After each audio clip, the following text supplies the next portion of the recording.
When Nicholas Wong and his partner Su Wen rescued their first stray cat off the streets of Kuala Lumpur, they had no idea they were joining a, a fast growing cultural shift across Asia.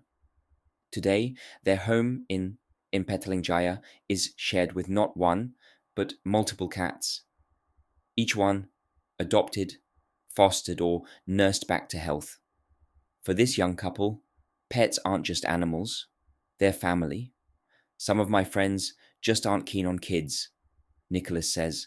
It's about companionship and affordability. It's a sentiment echoing across Asia where the pet population is exploding, not just in homes, but in hearts, wallets, and even national economies. Over the past decade, the region has undergone a quiet but powerful transformation in how it relates to animals. Spurred on by the COVID-19 pandemic and shifting family values, more people than ever before are turning to pets for emotional connection.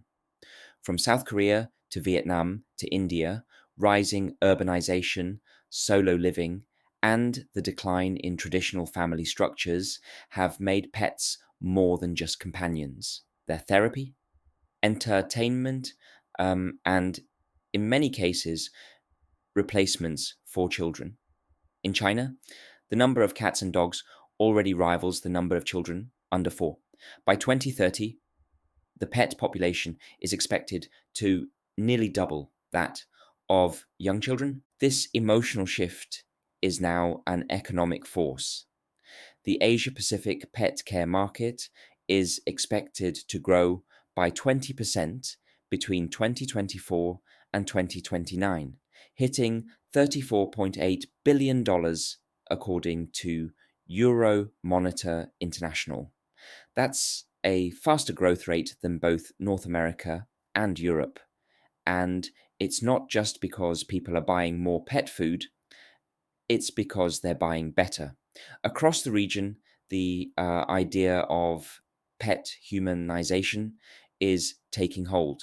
That means gourmet food, high end grooming, insurance, fashion, and even pet focused tourism. Pets are no longer on the sidelines. They're being treated like people. In South Korea, a golden retriever named Lucky and a Doberman named Dodo dine at Dogchelin, a fine dining restaurant for dogs modeled after the Michelin Guide. Their owners select their meals with the same care you might expect from health conscious parents. We consider ingredients, nutrition, and of course price, they say. Their monthly food bill, a hefty 50 kilograms per dog, it's part of a broader trend, more discerning, more premium, and more intentional pet parenting. This level of care is creating huge opportunities for business.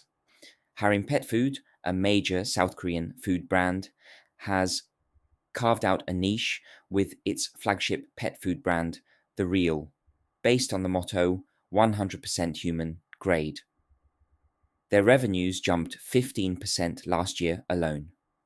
Japanese companies like Inaba Pet Food and Unicharm are also thriving, competing alongside global giants like Mars and Nestle in a market that rewards quality and trust. For startups, the door is wide open, especially for those offering innovation, health conscious products, or smart technology.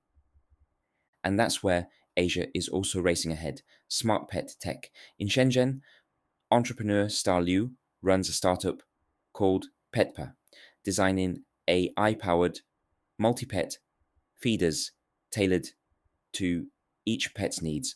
She sees this as more than a business, or it's a cultural moment. Young people in China struggle to find the same optimism as previous generations.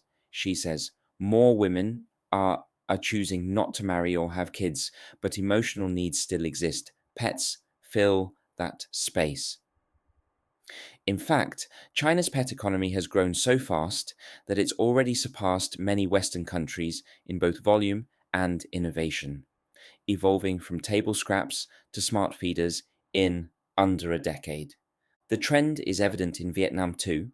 In Hanoi, tech worker Le Bui owns 3 cats and spends over $100 a month on their care. It's fun to have pets waiting for you when you get home, she says, and it's a good way to teach kids about caring and sharing.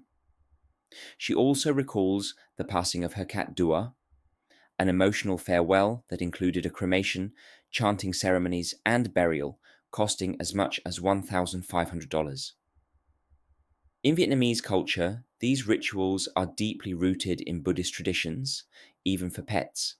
It's yet another example of how people across Asia are elevating pets into sacred spaces in their lives. Even traditional industries like airlines and hospitality are tapping into the pet wave. LG U+, a telecom company in Seoul, has offered pet charter flights in partnership with Jeju Air. 4 sold-out trips, including one that cost 750,000 won, 560, for 2 humans and 1 pet. In Japan, 1,400 luxury hotel suites are designed exclusively for dogs. And in Malaysia, where cats are more common than dogs due to cultural norms, nearly 2/3 of households now have pets. Veterinary services are also going through a transformation. At Ohana Veterinary Clinic in Kuala Lumpur, Dr. Jawahir Abdullah has been a vet for more than a decade. She now uses AI-powered diagnostics, telemedicine platforms, and even laser therapy, part of a broader move toward high-tech and alternative treatments. Owners today are more educated, she says. They ask more questions, they research, they're willing to spend. From turmeric-based remedies to traditional Chinese veterinary medicine, even holistic care is on the rise. But as the market booms, challenges remain. In many countries, there's still a shortage of trained veterinary professionals, and the industry is under pressure to keep up. We need more manpower and upskilling, says Dr. Jawahir. At the same time, knowledge is spreading faster than ever. Platforms like TikTok and ChatGPT are empowering pet owners, changing the traditional doctor-patient dynamic in vet clinics. The pet care trend has also ignited a small but growing conversation around sustainability. With all the packaging, luxury products, and fast growth, there are concerns about how to balance love for pets with responsibility for the planet. But the consensus remains the bond between humans and animals is not going anywhere. In fact, it's getting stronger. Ultimately, the rise of pet culture in Asia is not just about economic growth or cute Instagram posts, it's a deeper reflection of changing values. People are redefining what it means to have a family. They're prioritizing emotional well being, rejecting traditional timelines, and choosing companions that love unconditionally. For many, it's a way to heal, to grow, and to connect, one paw at a time. Back in Kuala Lumpur, Nicholas and Su Wen continue to foster cats, offering them the same affection they might one day give to children, or maybe not. Cats are just easier, Nicholas says with a smile, and they don't ask for tuition fees. And the future may be uncertain, but one thing's clear. In Asia, it's looking a lot more furry.